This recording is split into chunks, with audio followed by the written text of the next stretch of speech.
Bueno, feliz tarde a todos los hermanos que nos están escuchando, que están conectados.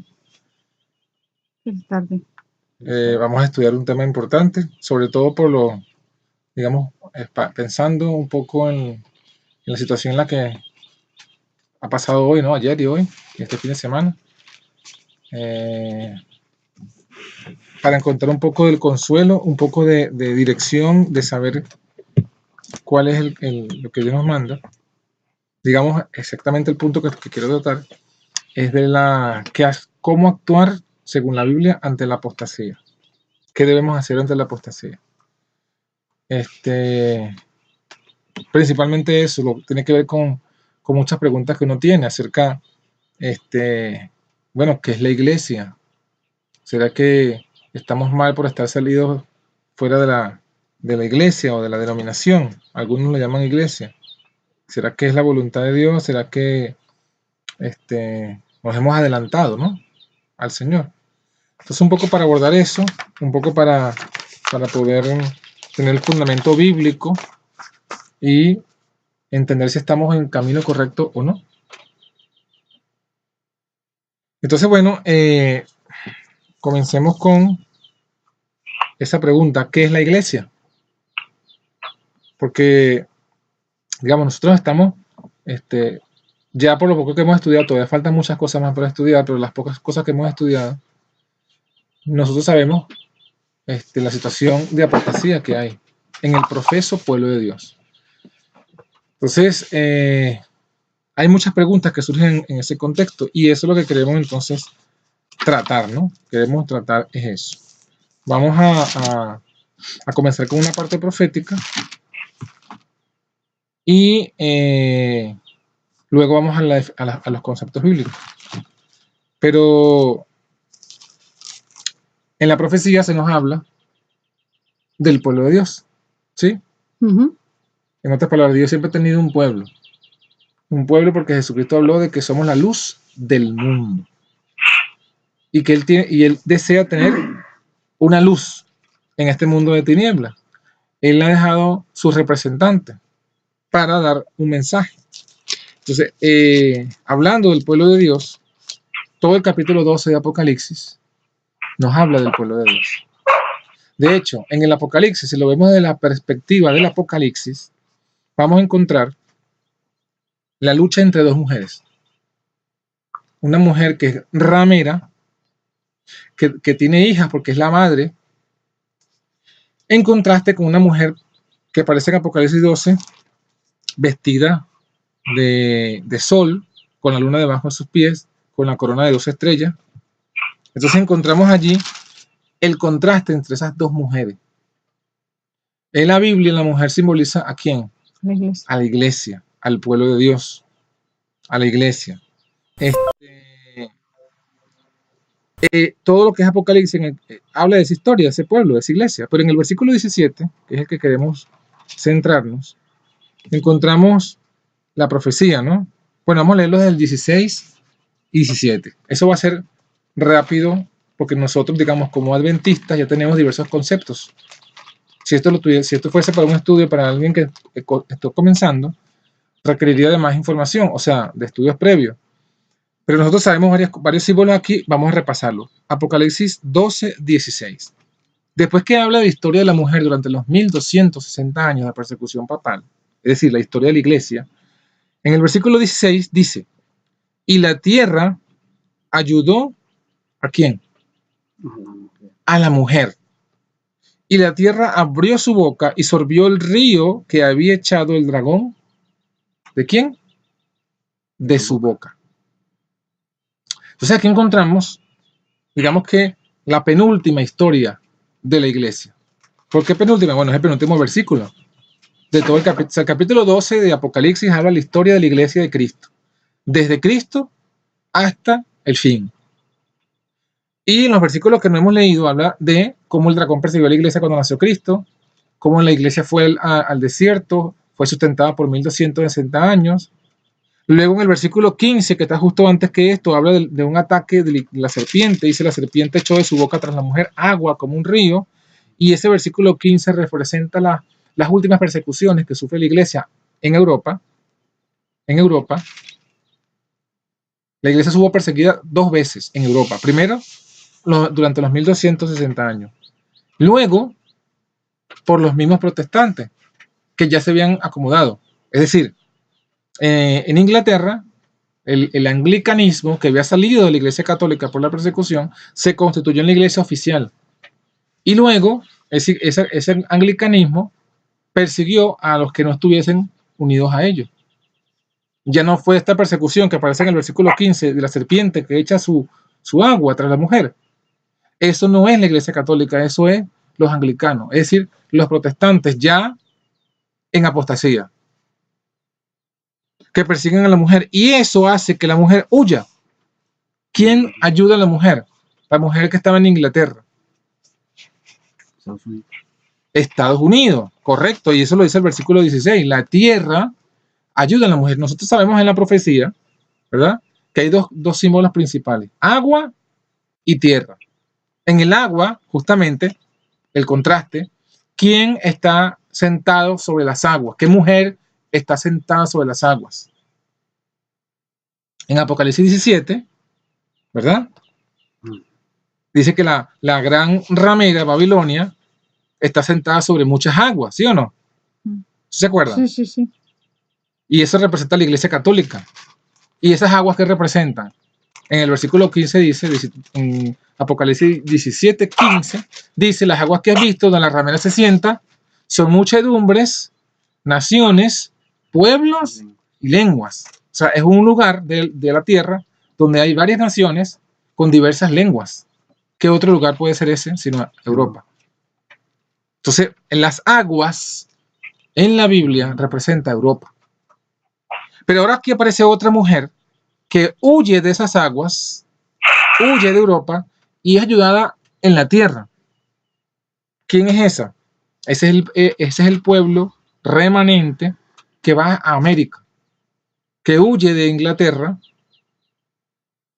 ¿sí? Hasta, como dice, si leemos el Conflicto de los Siglos, donde habla América en la profecía, Elena de White cuenta esa historia. Dice que de Inglaterra se fueron ¿a dónde? A Holanda. Pero cuando vieron que se abrió un continente nuevo que ofrecía muchas posibilidades, salieron huyendo de Holanda a Estados Unidos en el famoso barco Mayflower, ¿verdad?, los peregrinos, y fundaron, ¿qué fundaron? Estados Unidos, la primera nación con una libertad religiosa, separación iglesia-estado. Eso es la tierra que ayuda ¿a quién? A la mujer. O sea que la mujer representa a los protestantes remanentes que van a América.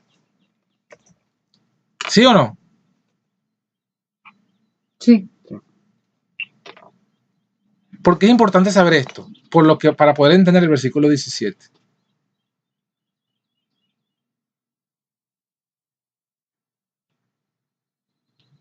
En el versículo 17, después que ya sabemos quién es la mujer, que la mujer es, repetimos, la iglesia remanente protestante que va a América. ¿Quiénes son esas iglesias protestantes remanentes que van a América? Los anglicanos. No, los anglicanos justamente no, porque los anglicanos son los que estaban persiguiendo. Los metodistas. Porque uno de esos protestantes que fueron perseguidos por los anglicanos fueron John Wesley, y él fundó el metodismo. Los bautistas también.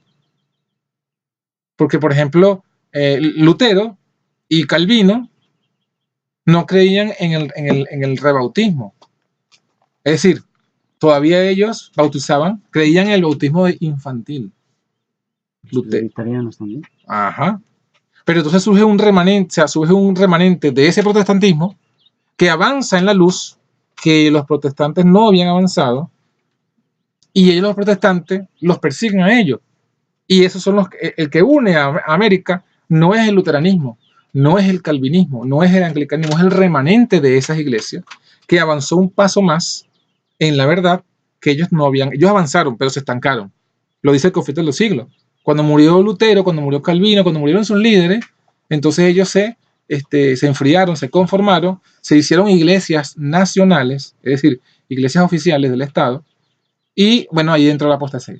Entonces viene un remanente que huye, que ese es el remanente que huye a América. O sea que aquí la mujer, que es ayudada por la tierra, por Estados Unidos, son, por colocar 3 ejemplos así prácticos, son los metodistas, son los bautistas, son esas iglesias que vienen pues de allí. Esa es la mujer que es ayudada por la tierra. Cuando entendemos esto, entendemos el versículo 17. El versículo 17 dice, entonces, ahora pasa una etapa más en la historia y es la última etapa. Dice, entonces, el dragón se airó ¿contra quién? Contra la mujer. Y se fue a hacer guerra ¿contra quién? ¿Qué dicen sus Biblias? El remanente de la simiente de ella.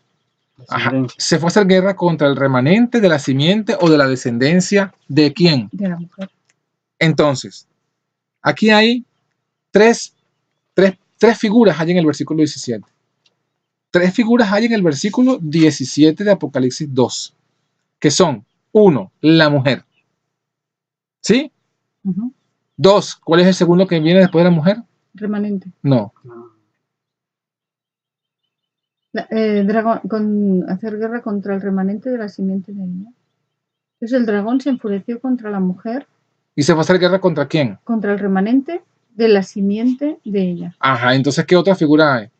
Además de la mujer está ¿quién? Hay 2 más. ¿La simiente? La simiente o la descendencia de la mujer. Y luego está ¿qué cosa? El remanente de esa descendencia.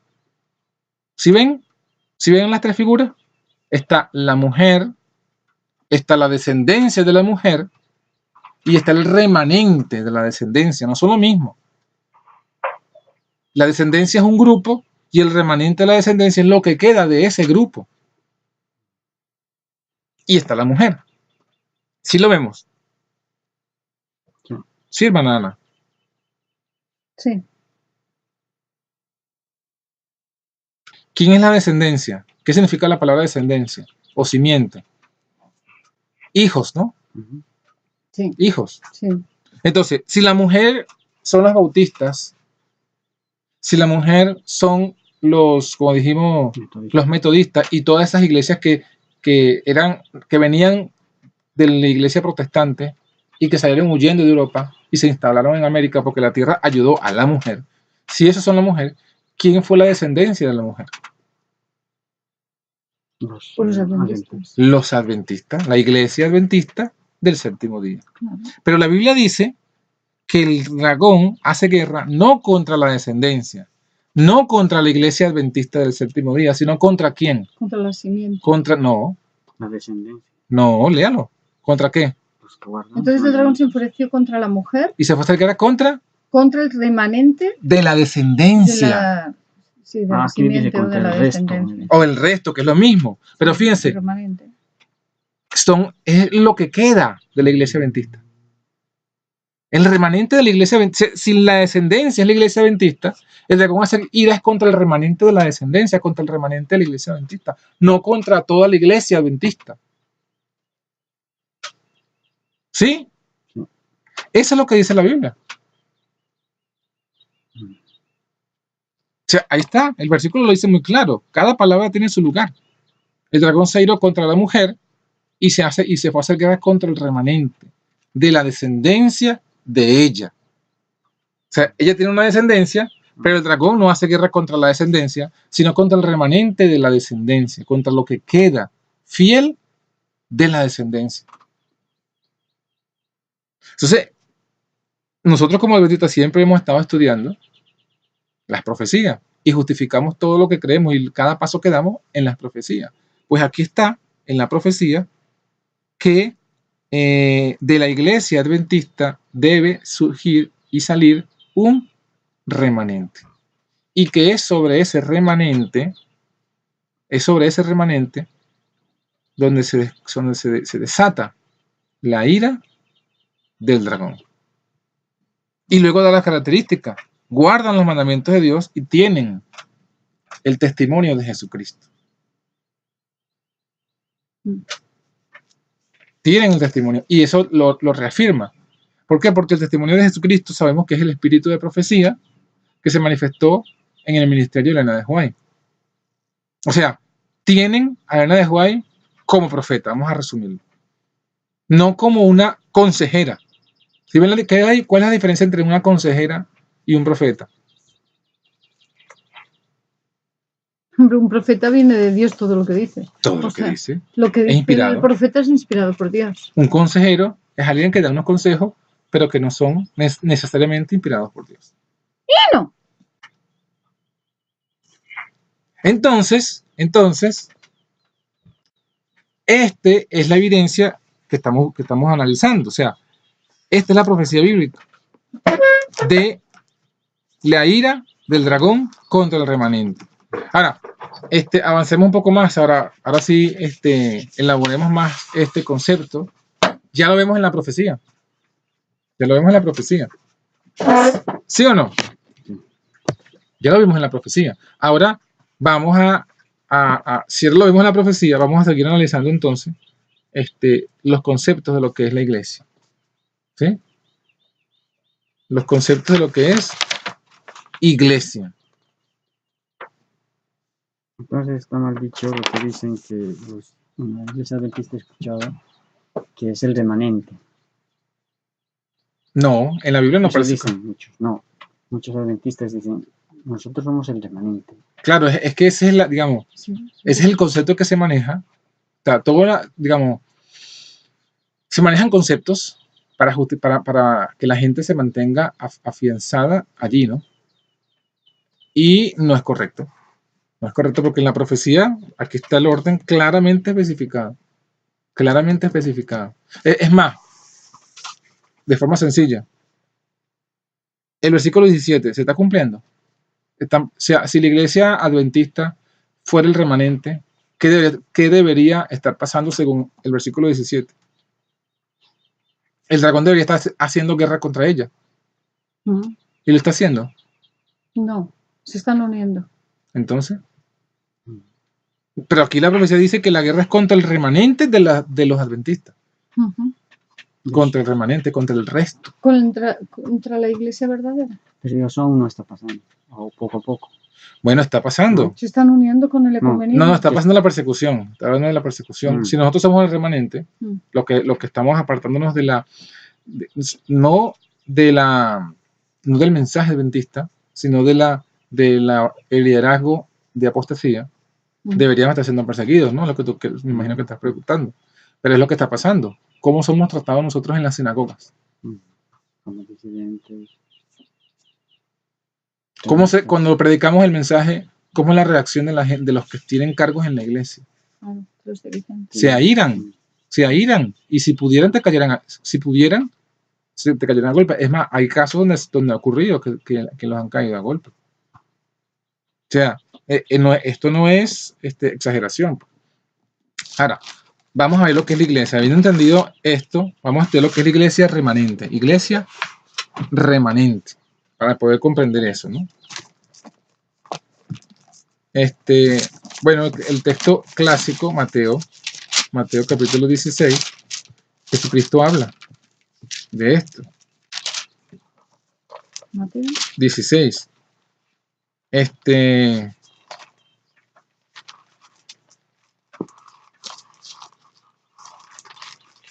Dice, después que Pedro hace la confesión de fe,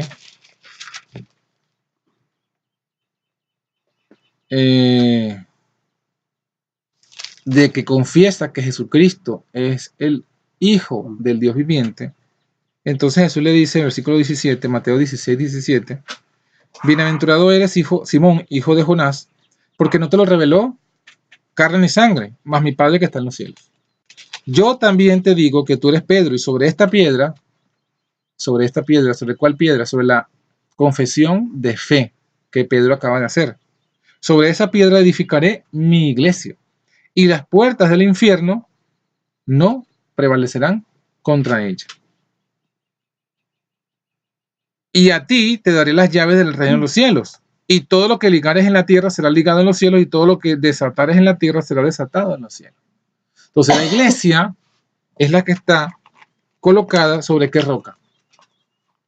Por la fe en Cristo. Sobre la fe en Cristo como el Hijo de Dios. No en Cristo como la segunda persona de la Trinidad. Porque eso no fue lo que confesó Pedro. La confesión de Pedro es muy clara. Tú eres el Cristo, el Hijo del Dios viviente, versículo 16. Mateo 16, 16. Tú eres el Cristo, el Hijo del Dios viviente. Entonces, sobre esa confesión de fe, es que Jesús le dice, sobre esa piedra edificaré mi iglesia. Sobre esa piedra edificaré mi iglesia. Y sobre la iglesia que está edificada sobre esa piedra, dice, no prevalecerá el infierno contra ella. Entonces, ¿qué estamos viendo allí? Estamos viendo que Jesucristo define ya lo que es la iglesia.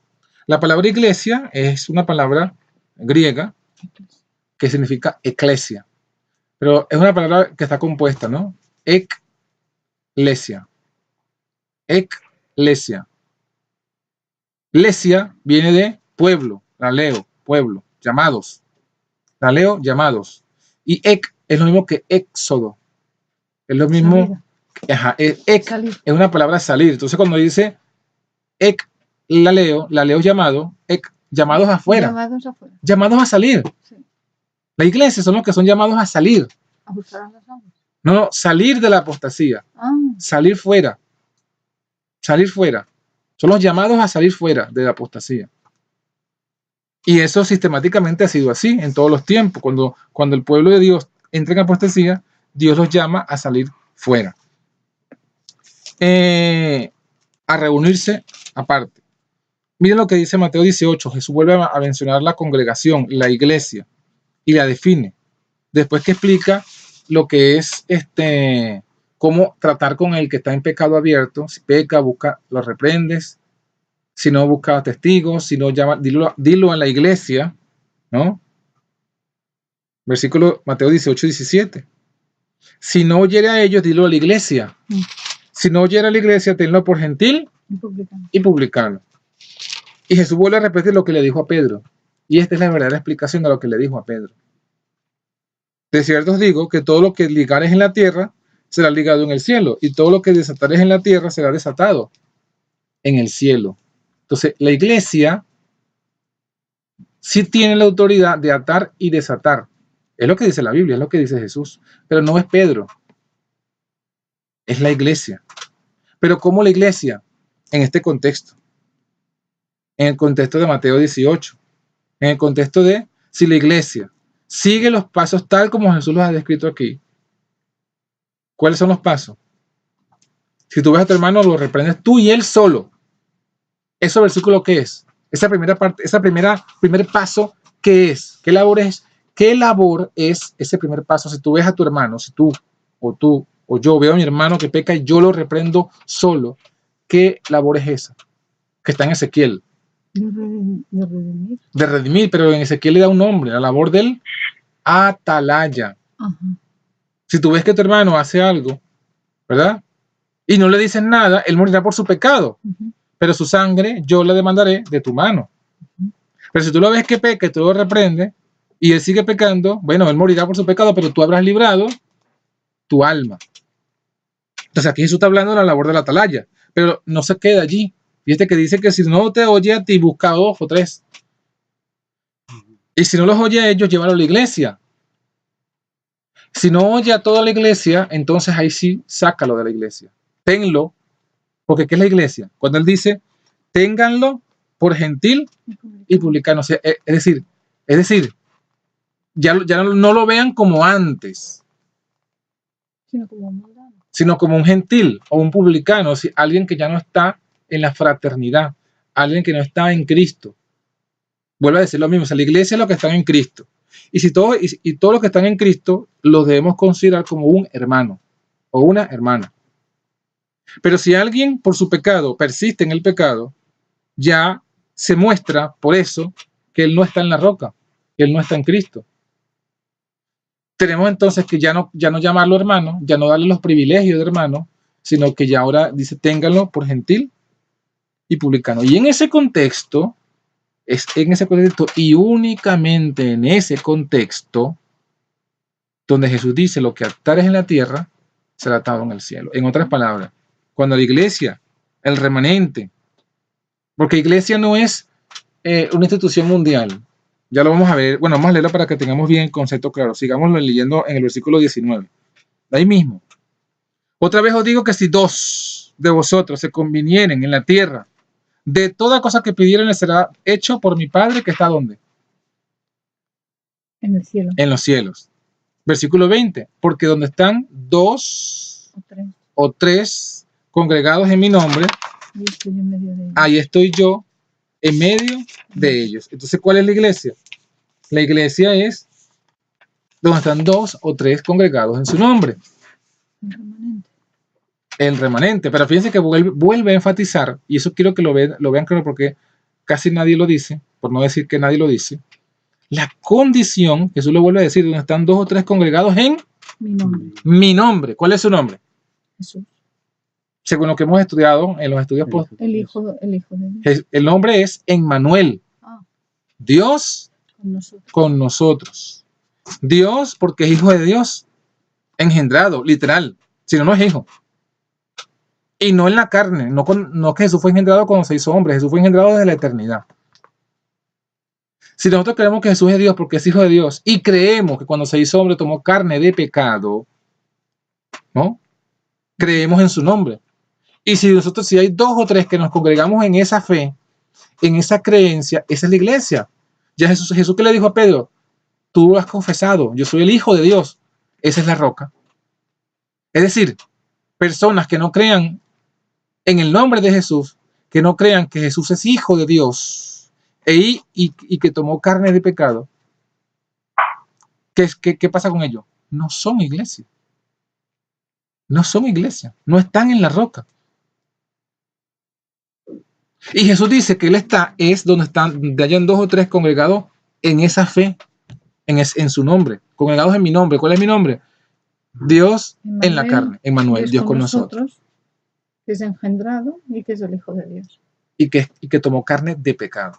Cuando dice con nosotros, se refiere a que tomó carne de pecado. O sea, esos son los dos elementos que conforman el nombre de Cristo, el verdadero nombre.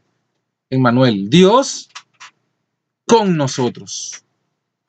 Entonces, donde están dos o tres congregados en esa fe, allí está Él. Es allí donde está Él. Ahora, Elena de White toma ese versículo que acabamos de leer, mira cómo lo explica. Enalza tus ojos. En la página 313 aparece esa referencia. Dice: Dios posee una iglesia. No es una gran catedral. Ni la iglesia oficial establecida. Ni las diversas denominaciones. Miren, ni las diversas denominaciones. Sino el pueblo que ama a Dios y guarda sus mandamientos. Porque donde están dos o tres congregados en mi nombre, ahí estoy yo en medio de ellos. Mateo 18:20. Aunque Cristo esté aún entre unos pocos humildes, esta es su iglesia, pues solo la presencia del alto y sublime que habita la eternidad puede constituir una iglesia. Donde dos o tres que aman y obedecen los mandamientos de Dios están presentes, Jesús los preside, ya sea en un lugar desolado en la tierra, en el desierto, en la ciudad o encerrados en los muros de una prisión.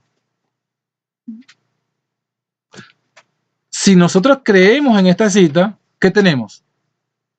El testimonio de Jesús. Si nosotros leemos esta cita y no la creemos y decimos que no, eso no es la iglesia es la que tiene la sede allá en Estados Unidos y todo aquel que no está afiliado a esa sede no está en la iglesia, entonces nosotros, aunque carguemos para abajo y para arriba los libros de Elena White, no tenemos el espíritu de profecía. Y si no tenemos el espíritu de profecía, no somos el remanente de Apocalipsis 12:17. Porque tener el espíritu de profecía no es tener los libros, ni tener el copyright de los libros, ni ser los fideicomisarios oficiales de los libros. Eso no es tener el espíritu de profecía. Eso no es. Es tener este espíritu. Porque justamente cuando dice el testimonio de Jesús es el espíritu de la profecía, está diciendo que el testimonio de Jesús no es una letra, es un espíritu. es tener este espíritu. ¿Cuál espíritu? El espíritu de la verdad. ¿De cuál verdad? De esta. De que Dios posee una iglesia. Y que esa iglesia no es la catedral, no es la iglesia oficial establecida, no es las diversas denominaciones, sino que se caracteriza por una condición espiritual. Cualquier otro concepto es no tener este espíritu. No tener este espíritu. Y por tanto no tener este espíritu que es el espíritu de profecía. Entonces, eso es lo que es la iglesia. Eso es lo que es la iglesia, según la Biblia y según lo que vemos aquí en los escritos de Elena de White. Otro texto que habla de la iglesia.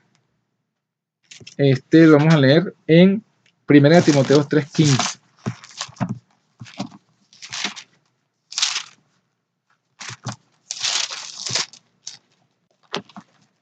Si nosotros tenemos temor, mientras buscamos el versículo, otra reflexión. Si tenemos temor de que estamos en camino malo, es porque no creemos en las palabras. Es porque no creemos en lo que acabamos de leer. De que la iglesia es donde están 2 o 3. No importa si, como lo dice aquí, no importa si están en algún lugar desolado de la tierra, en el desierto, en la ciudad o encerrados en los muros de una prisión. No importa. Si hay 2 o 3, esa es su iglesia. Ojo, también hay la oportunidad de aclararlo. Jesús no habla donde estás tú, fiel a mi nombre, tú eres mi iglesia y yo estoy allí. No dice eso. Jesús establece como iglesia la cantidad mínima 2 o 3. O sea, Jesús no dice 1. Y ahí también tenemos que reflexionar sobre eso, porque a veces uno, digamos que se deja llevar por el otro extremo y dice, bueno, yo soy la iglesia y la salvación es individual. Y yo retaría a cualquiera, no es el tema de ahorita, pero yo lo dejo para que lo reflexionen, porque a veces nosotros repetimos y repetimos y repetimos una tradición.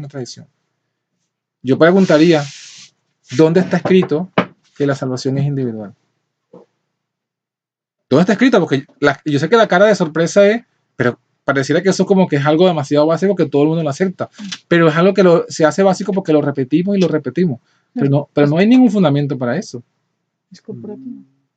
Aquí dice que el Señor, primero, está, fíjese, dice, ahí estoy yo, cuando están 2. Si tú y yo solo, Él no está. Y luego el otro versículo de Apocalipsis, de Efesios, perdón, dice, Él viene a buscar, ¿qué cosa? Los que se habían perdido. No, en Efesios, para presentarse así una que no tenga... Una mujer. Ajá, Él viene a buscar la iglesia. La iglesia. Él viene a buscar la iglesia, no viene a buscar individuos. Él viene a buscar una iglesia. Entonces yo no puedo aislarme de un hermano, porque en el momento que yo me aíslo, ya no estoy cumpliendo el propósito de Dios. Pero bueno, ese es otro punto que luego analizaremos, ¿no? Estábamos en 1 Timoteo, decíamos 1 Timoteo 3:15, ¿no? Que vamos a leer a referencia de lo que es la iglesia. 1 Timoteo 3:15 dice, y si no fuera tan presto, tan rápido, bueno, vamos a leerlo desde el 14 porque si no, no se entiende. Esto te escribo, dice Pablo a Timoteo, esto te escribo con esperanza de que iré pronto a ti. Y si no fuera tan pronto, para que sepas cómo te conviene vivir o conducirte. ¿En dónde? En la casa de Dios, que es la iglesia del Dios vivo, ¿qué dice? Columna y apoyo de la verdad. No columna y apoyo de la mentira, del error o del engaño. Porque se hace también un montón de ideas que se nos dice, no importa cuán mal está la iglesia, no importa qué haga. De hecho hay un libro por allí, un libro que es una abominación. Un libro de Clifford Goldstein, un famoso escritor de la iglesia adventista, y se titula justamente El Remanente. Y él comienza diciendo que un pastor violó a una niña de 9 años, pero es el remanente. Y no sé qué cosa se robó, no sé qué cosa en una tienda, pero ese es el remanente. Se comienza a contar barbaridades y decir que ese es el remanente. Y luego saca ciertos casos bíblicos que parecen apoyarlo, para luego justificar que no importa cómo el remanente viva, es el remanente y es la niña de los ojos de Dios. Como que a la final Dios se complace pues en que su iglesia ande mal, pues. Qué vergüenza. Pero aquí dice que la iglesia es definición, columna y baluarte de la verdad. Es decir, si no tiene la verdad, si no tiene, si rechaza la verdad, ¿en qué se convierte? ¿O qué deja de ser? Deja de ser la iglesia. Deja de ser la iglesia. Se convierte en un grupo de personas, puede ser en un club, en una institución, en lo que ustedes quieran nombrarle, pero iglesia de Cristo ya no es. Una corporación. Ya no es iglesia de Cristo. Entonces, ¿qué tenemos? Tenemos, por ejemplo, en el contexto profético tenemos a Babilonia. ¿Por qué Babilonia es Babilonia y no es la iglesia de Dios? Falsas ¿Cómo, o sea, cómo coincide esto de 1 Timoteo Porque no están sustentadas en la 3:15? ¿Cómo 1 Timoteo 3:15 coincide con que Babilonia es Babilonia? Porque no están sobre la verdad. Ajá, ¿y dónde lo vemos allí en Apocalipsis en el tema de Babilonia? Miren, o sea, vamos a leerlo. Sencillo, Apocalipsis 14:8. Y fíjese que lo que vamos a leer es el mensaje del segundo ángel, que según Elena de White es uno de los 7 pilares del movimiento adventista. Si yo no tengo este pilar claro, no voy a entender nada. Y es muy claro, ahí lo dice, mire. ¿Qué dice Apocalipsis 14:8? Dice, ¿ha caído quién? Babilonia. Babilonia. ¿Por qué ha caído? Porque ha hecho beber a todas las naciones del vino del furor de su fornicación. Ok. Entonces, Babilonia, ¿qué es? Aquí, ¿quién es Babilonia aquí? Pues la Iglesia Católica. No. Aquí. No. Apocalipsis 14:8 es la caída de Babilonia después de 1844. No es la Iglesia Católica, porque la Iglesia Católica, ¿cuándo cayó? No fue cuando Constantino. Esta es otra caída que ocurre después de 1844, porque este es el segundo ángel. El segundo ángel viene después del primero. El primer ángel se cumple en 1844, cuando comenzó el juicio, ¿sí o no? Entonces, esta es una caída que sucede justamente después de 1844, o en ese tiempo. Los que rechazaron la justificación. Los que rechazan el mensaje, o sea, los que rechazaron el mensaje del primer ángel, por rechazar el mensaje del primer ángel, dice el versículo 8, que ¿qué cosa? ¿Qué cosa? Cayeron. En otras palabras, vamos a lo que acabamos de leer al principio. La mujer, ¿quién era la mujer que fue ayudada por la tierra? Más dijimos que eran los bautistas. Vamos a colocar un ejemplo para no gastar tanta saliva. Los bautistas. Cuando llegan a América, ¿qué eran? ¿Pueblo de Dios o no eran pueblo de Dios? Sí. Sí, ¿verdad? Lo dice. Sí. La tierra ayudó a la mujer. Sí. La mujer pura. Sí. Pero ahora en Apocalipsis 14:8 dice que esa mujer pura, ¿en qué se convierte? En Babilonia. Es lo que dice el versículo, ¿sí o no? Sí. Dice, ha caído Babilonia. O sea, se ha convertido en Babilonia. ¿Quién? La mujer pura. O sea, entonces Los bautistas. son los bautistas.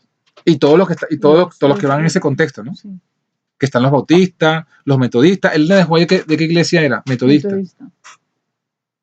¿Sí o no? Entonces, vean esto. La mujer se convierte en Babilonia. ¿Por qué? Según el versículo 8, ¿por qué cambia de condición? Porque ha bebido. Porque ha dado a beber del vino. Es lo que dice el versículo, ¿sí o no? Sí. ¿Qué es el vino? En este versículo, ¿qué es el vino? Doctrinas. ¿Qué cosa es? Falsas doctrinas. Entonces, ¿por qué dejan de ser? ¿Por qué se convierte de mujer de Cristo en Babilonia? ¿Por qué?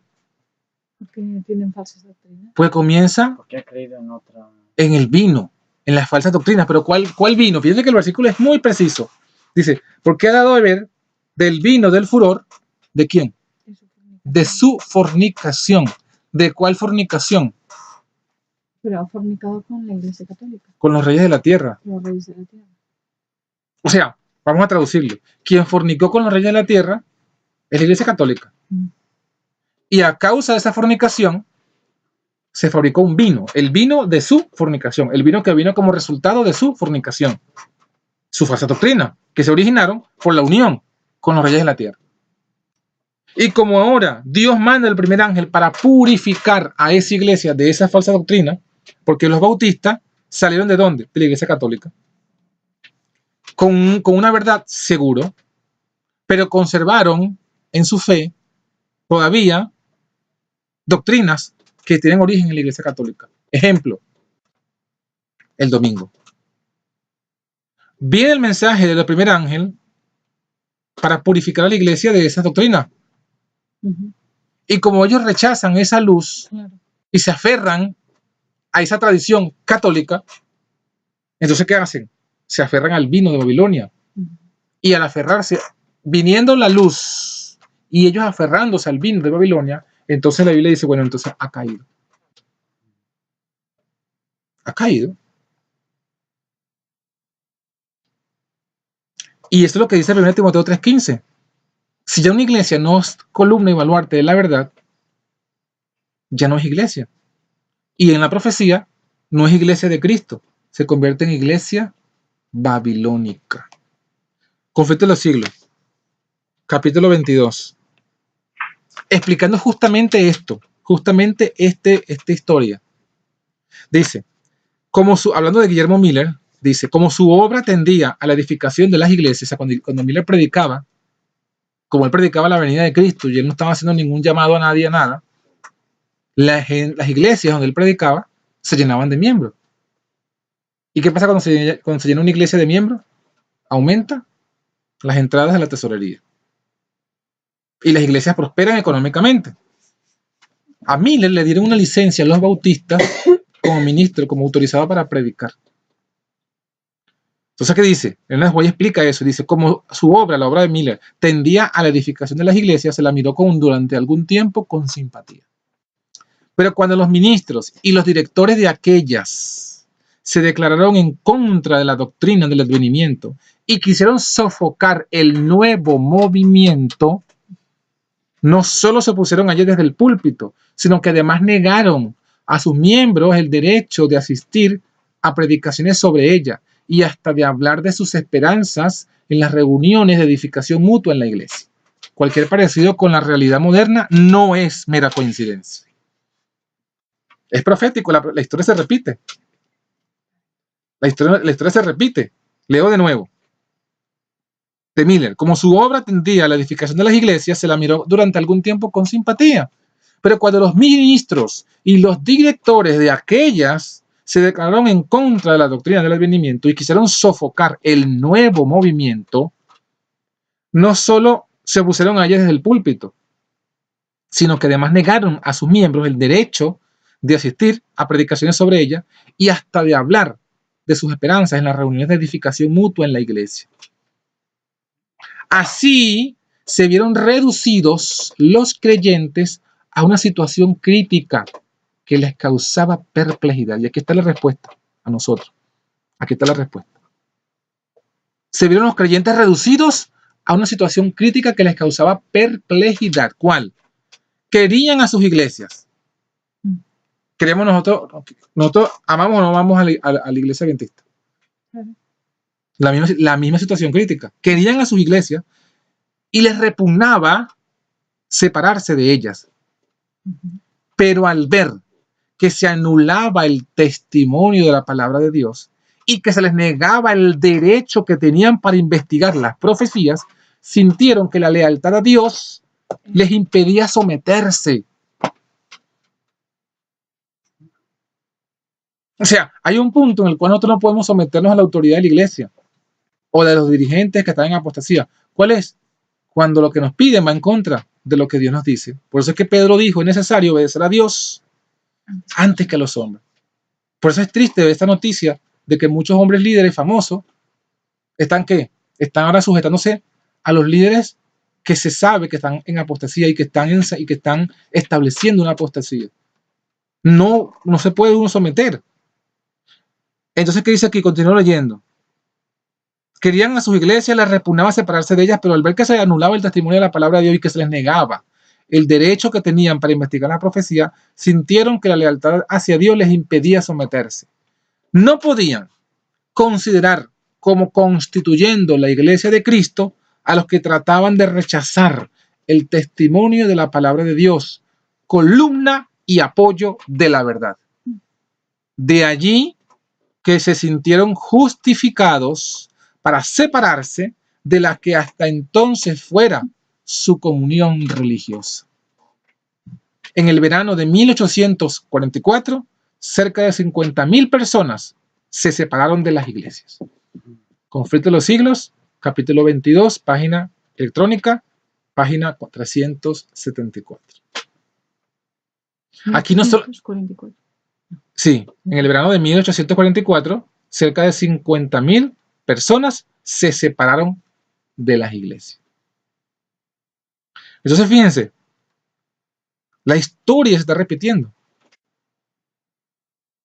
Y aquí está explicando justamente nos está explicando, es lo mismo, está explicando que cuando se rechaza el testimonio de la palabra de Dios, cuando se impide estudiar por sí mismo la Biblia, cuando se impide dar testimonio de lo que creemos en la iglesia, ¿qué más dice aquí? Ahí está esa es la justificación. Esa es la justificación para separarse de las que hasta entonces fuera su comunión religiosa. Lo hicieron los pioneros. Elena de White está hablando de esto y ella fue testigo de esto. Ella fue metodista, ella creyó en el mensaje de Guillermo Miller y ella cuenta cómo el pastor de la iglesia metodista fue a su casa, los amenazó y todo, y finalmente los borró y ellos dijeron, no podemos dejar de creer lo que hemos creído. Y ese fue el cumplimiento de Apocalipsis 14:8. Ha caído Babilonia.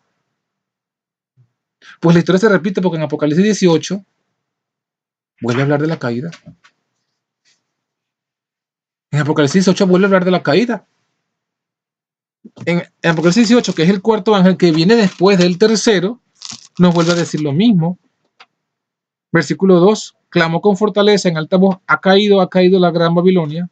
Pero además que ha caído, lo más terrible del versículo 2 del capítulo 18 es que añade elementos. No solo ha caído, dice, se ha hecho habitación de demonios, guarida de todo espíritu inmundo y albergue de todas aves sucias y aborrecibles. Y luego dice el 4, salid de ella, pueblo mío, para que no participes de sus pecados. Entonces, ¿qué nos muestra? Que la iglesia remanente siempre está con la verdad. Se une, siempre es columna y baluarte ¿de qué? De la verdad.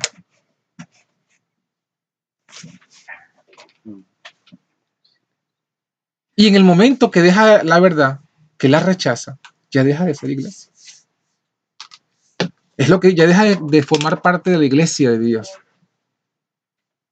Deja de formar parte de la iglesia y está la justificación para separarse de ella.